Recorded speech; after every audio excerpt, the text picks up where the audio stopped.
ಗೆಲುವಿನ ಜೋಶ್ನಲ್ಲಿ ಸಂಪುಟ ಕಸರತ್ತು. ದಿಲ್ಲಿಯಲ್ಲಿ ಸಂಪುಟ ಸರ್ಜರಿ ಸರ್ಕಸ್. ಯಾರಿಗೆ ಲಕ್, ಯಾರಿಗೆ ಕೋಕ್. ದಿಲ್ಲಿಯಲ್ಲಿ ಸಂಪುಟ ಸರ್ಕಸ್.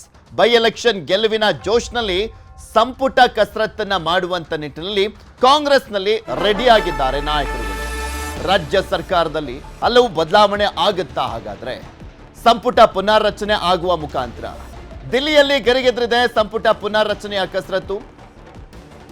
ಡಿಕೆಶಿ ಬೆನ್ನಲ್ಲೇ ನಾಳೆ ನವದೆಹಲಿ ಪ್ರವಾಸವನ್ನ ಕೈಗೊಂಡಿದ್ದಾರೆ ಮುಖ್ಯಮಂತ್ರಿಗಳು. ನಾಳೆ ರಾತ್ರಿ ದೆಹಲಿಗೆ ತೆರಳಲಿದ್ದಾರೆ ಸಿಎಂ ಸಿದ್ದರಾಮಯ್ಯ. ಜಾರ್ಖಂಡ್ನಿಂದ ದೆಹಲಿಗೆ ವಾಪಸ್ ಆಗಲಿದ್ದಾರೆ ಡಿಸಿಎಂ. ಜಾರ್ಖಂಡ್ ಹೋಗಿದ್ದಾರೆ, ಅಲ್ಲಿಂದ ದೆಹಲಿಗೆ ವಾಪಸ್ ಆಗ್ತಾರೆ ಉಪಮುಖ್ಯಮಂತ್ರಿ ಡಿಕೆ ಶಿವಕುಮಾರ್. ನಾಡಿದ್ದು ಉಭಯ ನಾಯಕರಿಂದ ಎಐಸಿಸಿ ನಾಯಕರನ್ನ ಭೇಟಿ ಮಾಡಲಾಗುತ್ತೆ. ಹೈಕಮಾಂಡ್ ಗ್ರೀನ್ ಸಿಗ್ನಲ್ ಕೊಟ್ರೆ ಡಿಸೆಂಬರ್ನಲ್ಲೇ ಸರ್ಜರಿ ಆಗುವಂತ ಸಾಧ್ಯತೆ ಇದೆ. ಈ ಸಂದರ್ಭದಲ್ಲಿ ಯಾರನ್ನ ಸಂಪುಟದಿಂದ ಕೈ ಬಿಡಲಾಗುತ್ತೆ, ಯಾರನ್ನ ಸಂಪುಟಕ್ಕೆ ಸೇರಿಸಿಕೊಳ್ಳಲಾಗುತ್ತೆ, ಯಾರಿಗೆ ಕೋಕ್ ಶಾಕ್ ಎಲ್ಲವನ್ನು ಕೂಡ ಕಾದು ನೋಡಬೇಕು. ಕುತೂಹಲ ಮೂಡಿಸಿದೆ ಹೈಕಮಾಂಡ್ ನಿರ್ಧಾರ. ಮೊನ್ನೆ ಕೆಪಿಸಿಸಿ ಅಧ್ಯಕ್ಷ ಡಿಕೆ ಶಿವಕುಮಾರ್ ಮಾತನಾಡುವಂತ ಸಂದರ್ಭದಲ್ಲಿ ಹೇಳ್ತಾ ಇದ್ರು, 2 ವರ್ಷಕ್ಕೆ ಕೆಲವರನ್ನ ಬದಲಾವಣೆ ಮಾಡುವಂತ ನಿಟ್ಟಿನಲ್ಲಿ ಮುಂಚೆನೆ ಹೇಳಿದ್ವಿ ಅಂತ. ಒಬ್ಬ ಗ್ರಾಮ ಪಂಚಾಯಿತಿ ಮೆಂಬರ್ದು ಕೂಡ ರಾಜೀನಾಮೆ ಪಡ್ಕೊಳ್ಳೋದು ಕಷ್ಟ, ಆದ್ರೆ ನಾವು ಮಂತ್ರಿ ಸ್ಥಾನವನ್ನ ಕೊಡುವಂತ ಸಂದರ್ಭದಲ್ಲಿ ಕೆಲವರಿಗೆ ಹೇಳಿದ್ವಿ 2 ವರ್ಷ ಆದ್ಮೇಲೆ ಚೇಂಜ್ ಆಗುತ್ತೆ ಅನ್ನುವಂತ ನಿಟ್ಟಿನಲ್ಲಿ. 2 ವರ್ಷ ಅಂತ ಲೆಕ್ಕ ಹಾಕೊಂಡ್ರೆ ಡಿಕೆ ಶಿವಕುಮಾರ್ ಅವರ ಹೇಳಿಕೆ ಪ್ರಕಾರ ಮುಂದಿನ ವರ್ಷ ಮೇ ತಿಂಗಳು ಅಂತ ಕೌಂಟ್ ಮಾಡಬೇಕಾಗುತ್ತೆ. ಮುಂದಿನ ವರ್ಷ ಮೇ ತಿಂಗಳು ಅಂದ್ರೆ ಇನ್ನೂ ಒಂದು 6 ತಿಂಗಳು ಲೆಕ್ಕದಲ್ಲಿ ಡಿಕೆ ಶಿವಕುಮಾರ್ ಅವರ ಮಾತಿತ್ತು. ಆದ್ರೆ ಕೆಲವರು ಹೇಳ್ತಾ ಇರುವಂತದ್ದು ಕಾಂಗ್ರೆಸ್ನ ವಲಯದಲ್ಲಿ ಡಿಸೆಂಬರ್ನಲ್ಲಿ ಚೇಂಜ್ ಆಗುವಂತ ಚಾನ್ಸಸ್ ಅಂತ ಹೇಳ್ತಾ ಇದ್ದಾರೆ. 1.5 ವರ್ಷ ಈ ರೀತಿಯಾಗಿ ಸಂಪುಟ ಪುನರ್ರಚನೆಯನ್ನ ಮಾಡುವಂತ ಸಾಧ್ಯತೆ ಇದೆ ಅನ್ನುವಂಥದ್ರ ಬಗ್ಗೆ ಕೆಲವರ ಅಭಿಪ್ರಾಯ ಇರುವಂಥದ್ದು. ಯಾರನ್ನ ಸಂಪುಟದಿಂದ ಕೈ ಬಿಡಲಾಗುತ್ತೆ ಅನ್ನುವಂಥದ್ದನ್ನು ಕಾದು ನೋಡಬೇಕಾಗಿದೆ. ಆದರೆ ಯಾವುದೇ ಸರ್ಕಾರ ಬರಲಿ, ಅಂದ್ರೆ ಎಸ್ಪೆಷಲಿ ಕಾಂಗ್ರೆಸ್ ಸರ್ಕಾರ ಯಾವಾಗಲೇ ಬರಲಿ, ಕೆಲವರಂತೂ ಇದ್ದೇ ಇರ್ತಾರೆ. ಈಗ ಪ್ರಿಯಾಂಕ್ ಖರ್ಗೆ ಅವರಾಗ್ಲಿ, ಅವರು ಸೇರಿದಂತೆ ಇನ್ನು ಕೆಲವರಂತೂ ಇದ್ದೇ ಇರ್ತಾರೆ. ಅದರಲ್ಲಿ ಯಾವುದೇ ವ್ಯತ್ಯಾಸಗಳಾಗೋದಿಲ್ಲ. ಬಿಕಾಸ್ ಗೊತ್ತಲ್ಲ ಅವರ ಒಂದು ಪ್ರಾಬಲ್ಯ ಮತ್ತೆ ಅವರಿಗೆ ಇರುವಂತ ಒಂದು ಕಾಂಟ್ಯಾಕ್ಟ್ಸ್ಗಳ ಲೆಕ್ಕದಲ್ಲಿ ಕೆಲವರಂತೂ ಇದ್ದೇ ಇರ್ತಾರೆ, ಚೇಂಜಸ್ ಆಗಲ್ಲ. ಆದರೆ ಯಾರನ್ನು ಕೈ ಬಿಡ್ತಾರೆ ಅನ್ನುವಂಥ ಕುತೂಹಲ ಸಾಕಷ್ಟಿದೆ. ಇದೆಲ್ಲದ್ರ ಬಗ್ಗೆ ಇನ್ನಷ್ಟು ಮಾಹಿತಿಯನ್ನು ಕೊಡ್ತಾ ಹೋಗ್ತಾರೆ ನಮ್ಮ ಪ್ರತಿನಿಧಿ ಹೆಬ್ಬಾಕ ತಿಮ್ಮೇಗೌಡ. ನಮ್ಮ ಜೊತೆ ನೇರ ಸಂಪರ್ಕದಲ್ಲಿ ಜಾಯ್ನ್ ಆಗಿದ್ದಾರೆ. ತಿಮ್ಮೇಗೌಡ್ರೆ, ನಾಳೆ ಮುಖ್ಯಮಂತ್ರಿಗಳು ಕೂಡ ದೆಹಲಿಗೆ ಹೋಗ್ತಾ ಇದ್ದಾರೆ. ನಾಡಿದ್ದು ಉಪಮುಖ್ಯಮಂತ್ರಿಗಳು ಮತ್ತೆ ಮುಖ್ಯಮಂತ್ರಿಗಳು ಎಐಸಿಸಿ ನಾಯಕರನ್ನ ಭೇಟಿಯಾಗಿ ಸಂಪುಟದ ಬಗ್ಗೆನೇ ಚರ್ಚೆ ಮಾಡ್ತಾರ ಅಥವಾ ಯಾವೆಲ್ಲ ವಿಚಾರಗಳಿದ್ದಾವೆ? ಭೇಟಿಯ ಉದ್ದೇಶ ಏನು? ದೆಹಲಿಗೆ ಹೋಗ್ತಾ ಇರೋದಾದ್ರೂ ಯಾಕೆ? 100ಕ್ಕೆ 100 ಸಚಿವ ಸಂಪುಟ ಪುನರ್ರಚನೆ ವಿಚಾರವಾಗಿಯೇ ಉಪಮುಖ್ಯಮಂತ್ರಿ ಮತ್ತು ಮುಖ್ಯಮಂತ್ರಿ ಸಿದ್ದರಾಮಯ್ಯನವರು ಈ ಒಂದು ಅಂದ್ರೆ ಉಭಯ ನಾಯಕರಿಬ್ರು ಕೂಡ ಹೈಕಮಾಂಡ್ ನಾಯಕರನ್ನ ಭೇಟಿ ಮಾಡೋದಕ್ಕೆ ಮುಂದಾಗಿದ್ದಾರೆ ಅಂತ ಹೇಳಲಾಗ್ತಾ ಇದೆ. ಯಾಕಂತ ಹೇಳಿದ್ರೆ ಡಿಸೆಂಬರ್ ಅಂತ್ಯದ ವೇಳೆಗೆ ಅಥವಾ ಜನವರಿ ಮೊದಲ ವಾರದಲ್ಲಿ ಸಚಿವ ಸಂಪುಟ ಪುನರ್ರಚನೆ ಮಾಡಬೇಕು ಅನ್ನುವಂಥ ನಿಟ್ಟಲ್ಲಿ ಸಾಕಷ್ಟು ಒತ್ತಡ ಕೇಳಿ ಬರ್ತಾ ಇದೆ. ಮತ್ತೊಂದು ಕಡೆಯಾಗಿ ಈಗಾಗಲೇ ಕೆಲವೊಂದು ವಿವಾದ ಮತ್ತೆ ಕೆಲವೊಂದು ಭ್ರಷ್ಟಾಚಾರದ ಆರೋಪವನ್ನು ಎದುರಿಸ್ತಾ ಇರ್ತಕ್ಕಂಥ ಹಿನ್ನೆಲೆಯಲ್ಲಿ ಕೆಲವೊಂದು ಸಚಿವರನ್ನ ಅನಿವಾರ್ಯವಾಗಿ ಕೈ ಬಿಡಲೇಬೇಕಾದಂತ ಒಂದು ಅನಿವಾರ್ಯ ಪರಿಸ್ಥಿತಿ ರಾಜ್ಯ ಸರ್ಕಾರಕ್ಕೆ ಎದುರಾಗಿರ್ತಕ್ಕಂಥದ್ದು.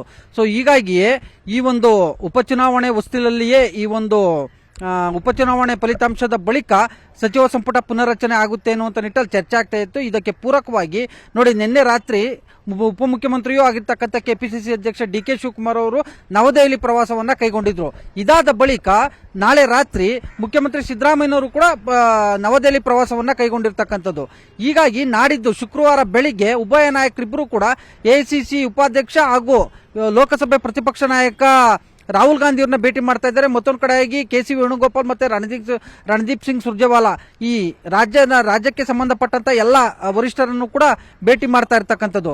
ಈ ಸಂದರ್ಭದಲ್ಲಿ ಬಹಳ ಮುಖ್ಯವಾಗಿ ಪ್ರಮುಖವಾದಂತಹ ಒಂದು ವಿಚಾರ ಅಂದ್ರೆ ಸಚಿವ ಸಂಪುಟ ಪುನರ್ರಚನೆ. ಯಾವೆಲ್ಲ ಸಚಿವರನ್ನ ಕೈ ಬಿಡಬೇಕು, ಯಾವೆಲ್ಲ ಸಚಿವರಿಗೆ ಮಣೆಯನ್ನ ಹಾಕಬೇಕು, ಮತ್ತೊಂದು ಕಡೆಯಾಗಿ ಯಾವ ಸಚಿವರಿಗೆ ಖಾತೆಯನ್ನ ಬದಲಾವಣೆ ಮಾಡಬೇಕು ಅನ್ನುವಂಥ ನಿಟ್ಟಲ್ಲಿ ಚರ್ಚೆಯನ್ನು ಮಾಡೋದಕ್ಕೆ ಮುಂದಾಗಿರ್ತಕ್ಕಂಥದ್ದು. ಅದರಂತೆ ಬಹಳ ಮುಖ್ಯವಾಗಿ ಸಚಿವ ಸಂಪುಟದಿಂದ ಕೈ ಬಿಡ್ತಾರೆ ಅಂತ ಹೇಳಲಾಗ್ತಾ ಇರುವಂತಹ ಒಂದು ಹೆಸರುಗಳನ್ನ ನೋಡೋದಾದ್ರೆ ಸಚಿವ KH Muniyappa, Rahim Khan, Lakshmi Hebbalkar, SS Mallikarjun, NS Bosaraju, ಮತ್ತೊಂದು ಕಡೆಯಾಗಿ ಚಲುರಾಯ ಸ್ವಾಮಿ, KN ರಾಜಣ್ಣ, ಈ ರೀತಿಯಾದಂತಹ ಹಲವಾರು ಮಂದಿ ಹೆಸರುಗಳು ಅಂದ್ರೆ RB ತಿಮ್ಮಾಪುರ್. ಸುಮಾರು 10ಕ್ಕೂ ಹೆಚ್ಚು ಸಚಿವರನ್ನ ಕೈ ಬಿಡುವಂತ ಒಂದು ಸಾಧ್ಯತೆಗಳಿದಾವೆ ಅಂತ ಹೇಳಲಾಗ್ತಾ ಇರ್ತಕ್ಕಂಥದ್ದು.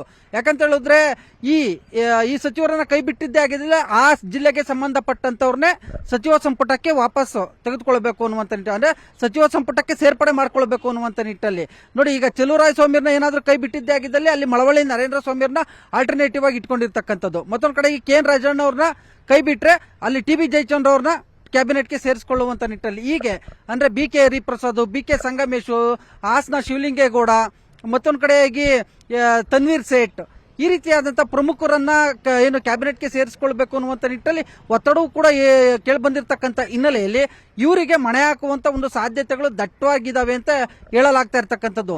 ಸೊ ಹೀಗಾಗಿ ಯಾವ ಸಚಿವರನ್ನ ಕೈ ಬಿಡಬೇಕು, ಯಾವ ಸಚಿವರಿಗೆ ಖಾತಾ ಬದಲಾವಣೆ ಮಾಡಬೇಕು, ಮತ್ತೊಂದು ಕಡೆಯಾಗಿ ಯಾವೆಲ್ಲ ಹಿರಿಯ ನಾಯಕರನ್ನ ಕ್ಯಾಬಿನೆಟ್ಗೆ ತೆಗೆದುಕೊಳ್ಬೇಕು ಅನ್ನುವಂತ 3 ಪ್ರಮುಖ ವಿಚಾರಗಳ ಬಗ್ಗೆ ಎಐಸಿಸಿ ಉಪಾಧ್ಯಕ್ಷ ರಾಹುಲ್ ಗಾಂಧಿ ಮತ್ತೆ ಪ್ರಧಾನ ಕಾರ್ಯದರ್ಶಿ ಕೆ.ಸಿ. ವೇಣುಗೋಪಾಲ್ ಈ ಉಭಯ ನಾಯಕರಿಬ್ಬರ ಜೊತೆ ರಾಜ್ಯ ಅಂದ್ರೆ ಮುಖ್ಯಮಂತ್ರಿ ಮತ್ತು ಉಪಮುಖ್ಯಮಂತ್ರಿಗಳು ಇಬ್ಬರೂ ಕೂಡ ಮಹತ್ವದ ಮಾತುಕತೆಯನ್ನ ನಡೆಸಲಿದ್ದಾರೆ ಅಂತ ಹೇಳಲಾಗ್ತಾ ಇದೆ. ಇದೇ ಸಂದರ್ಭದಲ್ಲಿ ಉಪಚುನಾವಣೆ ಫಲಿತಾಂಶದ ಬಳಿಕ ರಾಜ್ಯದಲ್ಲಾಗ್ತಾ ಇರತಕ್ಕಂಥ ಬೆಳವಣಿಗೆಗಳು, ಮತ್ತೊಂದು ಕಡೆಯಾಗಿ ಏನು ಈ ಒಂದು ರಾಜ್ಯದಲ್ಲಿ ಆಗ್ತಾ ಇರ್ತಕ್ಕಂಥ ಬೆಳವಣಿಗೆಗಳು, ಮತ್ತೊಂದು ಕಡೆಯಾಗಿ ಏನು ಬಹಳ ಮುಖ್ಯವಾಗಿ ಚರ್ಚೆ ಆಗ್ತಾ ಇರ್ತಕ್ಕಂಥದ್ದು ವಕ್ಫ್ ಬೋರ್ಡ್ ಆಸ್ತಿ ವಿವಾದ ಆಗಿರ್ಬೋದು, ಮತ್ತೊಂದು ಕಡೆಗೆ ಹಾಸನದಲ್ಲಿ ನಡೀತಾ ಇರ್ತಕ್ಕಂಥ ಸ್ವಾಭಿಮಾನಿ ಸಮಾವೇಶ. ಈ ಒಂದು ಸ್ವಾಭಿಮಾನಿ ಸಮಾವೇಶಕ್ಕೆ ಪಕ್ಷದಲ್ಲೇ ಅಪಸ್ವರಗಳು ಕೇಳಿ ಬಂದಿರತಕ್ಕಂಥ ಹಿನ್ನೆಲೆಯಲ್ಲಿ ಮುಖ್ಯಮಂತ್ರಿಯವರು ಈ ಒಂದು ಸ್ವಾಭಿಮಾನಿ ಸಮಾವೇಶದ ಬಗ್ಗೆ ಸ್ಪಷ್ಟನೆಯನ್ನು ಕೂಡ ಕೊಡಲಿದ್ದಾರೆ ಅಂತ ಹೇಳಲಾಗ್ತಾ ಇರುವಂತದ್ದು. ಓಕೆ, ನೋಡೋಣ ಏನಾಗುತ್ತೆ ಅಂತ. ಧನ್ಯವಾದ ತಿಮ್ಮೇಗೌಡ್ರೆ ನಿಮ್ಮೆಲ್ಲ ಮಾಹಿತಿಗಾಗಿ. ಸಂಪುಟ ಪುನಾರಚನೆ ಬಗ್ಗೆ ದಿನೇಶ್ ಗುಂಡೂರಾವ್ ಕೂಡ ಮಾತನಾಡಿದ್ದಾರೆ. ಸಂಪುಟ ವಿಸ್ತರಣೆ ಇಲ್ಲ, ಸಂಪುಟ ಪುನಾರಚನೆ ಆಗಬಹುದು ಅಂತ ಎಲ್ರಿಗೂ ಗೊತ್ತಿರುವಂತದ್ದೇ. ಸಂಪುಟ ವಿಸ್ತರಣೆ ಇಲ್ಲ ಅಂತ ಹೇಳುವಂಥದ್ದು ಏನಿಲ್ಲ. ನಾಗೇಂದ್ರ ಅವರ ಸೀಟ್ ಅಷ್ಟೇ ಖಾಲಿ ಇರುವಂಥದ್ದು, ಅವ್ರು ರಾಜೀನಾಮೆ ಕೊಟ್ಟಂತ ಹಿನ್ನೆಲೆಯಲ್ಲಿ ಇನ್ನೆಲ್ಲರೂ ಆಲ್ಮೋಸ್ಟ್ ಕಂಪ್ಲೀಟ್ ಆಗಿದೆ ಸಂಪುಟ. ಸೊ ಹೀಗಾಗಿ ಪುನಾರಚನೆಯನ್ನೇ ಮಾಡಬೇಕಾಗಿರುವಂಥದ್ದು. 2 ವಾರಗಳ ನಂತರ ಕೆಲ ಸಚಿವರ ಸ್ಥಾನ ಬದಲಾಗಬಹುದು ಅಂತ ಹೇಳಿದ್ದಾರೆ. ಶಿವಮೊಗ್ಗದಲ್ಲಿ ಆರೋಗ್ಯ ಸಚಿವ ದಿನೇಶ್ ಗುಂಡೂರಾವ್ ಅವರ ಹೇಳಿಕೆ ಇದೆ. 2 ವಾರಗಳ ನಂತರ ಕೆಲವರ ಸ್ಥಾನ ಬದಲಾಗಬಹುದು ಅಂತ ಹೇಳ್ತಾ ಇದ್ದಾರೆ. ಅಂದ್ರೆ ಪುನಾರಚನೆಯ ಸುಳಿವನ್ನ ಕೂಡ ಕೊಟ್ಟಿದ್ದಾರೆ. ಪುನಾರಚನೆ ಆಗಬಹುದು ಅಂತ ಹೇಳಿದ್ದಾರೆ. ವಿಸ್ತರಣೆ ಬಗ್ಗೆ ಏನು ಸದ್ಯಕ್ಕೆ ಡೆವಲಪ್ಮೆಂಟ್ ಏನಿಲ್ಲ, ಅದ್ರದ್ದೇ ಸದ್ಯಕ್ಕೆ ಡೆವಲಪ್ಮೆಂಟ್ ಇಲ್ಲ. ಅಂದರೆ ಈಗ 2 ವರ್ಷ ಒಂದು ಅವಧಿ ಆದ್ಮೇಲೆ ನಂತರ ಒಂದು ಏನಾದರೂ ಪುನರ್ರಚನೆ ಆಗುವಂಥದ್ದಕ್ಕೆ ಮಾಡಿದ್ರೆ ಒಳ್ಳೇದೇ ತಾನೇ. ಇನ್ನು ಬೇರೆಯವರು ಇರ್ತಾರೆ, ಅವ್ರಿಗೆ ಅವಕಾಶಗಳು ಸಿಗಬೇಕು. ಸೊ ಅದನ್ನು ಮಾಡ್ತಕ್ಕಂಥದ್ದಕ್ಕೆ ಅವ್ರು ಆ ಒಂದು ನಿಟ್ಟಿನಲ್ಲಿ ಹೇಳಿರ್ತಾರೆ. ನಾವು ಎಲ್ಲರೂ ಕೂಡ ನಾವೇ ಇರಬೇಕು, ಇನ್ನೊಬ್ರು ಬರಬಾರ್ದು ಅಂತ ಏನಲ್ಲ. ಸೊ ಅದಕ್ಕೋಸ್ಕರ ಎಲ್ಲರೂ ತಯಾರಾಗಿರ್ಬೇಕು. ಸಂಪುಟ ವಿಸ್ತರಣೆ ಬಗ್ಗೆ ಏನು ಸದ್ಯಕ್ಕೆ ಡೆವಲಪ್ಮೆಂಟ್ ಏನಿಲ್ಲ, ಅದ್ರದ್ದೇ ಸದ್ಯಕ್ಕೆ ಡೆವಲಪ್ಮೆಂಟ್ ಇಲ್ಲ. ದಿನೇಶ್ ಗುಂಡೂರಾವ್ ಅವರ ಸ್ಟೇಟ್ಮೆಂಟ್ ಅನ್ನ ಕೂಡ ನೋಡ್ತಾ ಇದ್ರೆ ಅವರು 2 ವರ್ಷ ಆದ್ಮೇಲೆ ಬದಲಾವಣೆ ಆಗೋದ್ರಲ್ಲಿ ತಪ್ಪೇನಿಲ್ಲ ಅಲ್ವಾ. ತುಂಬಾ ಜನ ಇದ್ದಾರೆ, ಶಾಸಕರು ಸಾಕಷ್ಟು ನಿರೀಕ್ಷೆಯನ್ನ ಇಟ್ಕೊಂಡಿದ್ದಾರೆ ಅಂತ ಹೇಳ್ತಾ ಇದ್ರು. ಡಿ.ಕೆ. ಶಿವಕುಮಾರ್ ಅವರ ಹೇಳಿಕೆಯನ್ನ ಪುನರುಚ್ಚರಿಸ್ತಾ ಇದ್ರು. 2 ವರ್ಷ ಅಂದ್ರೆ ಅದು ನಾನು ಆಗ್ಲೇ ಹೇಳ್ತಾ ಇದ್ನಲ್ಲ, ಮೇನಲ್ಲಿ ಚೇಂಜ್ ಆಗ್ಬೇಕಾಗುತ್ತೆ, ಡಿಸೆಂಬರ್ ಆಗೋದಿಲ್ಲ.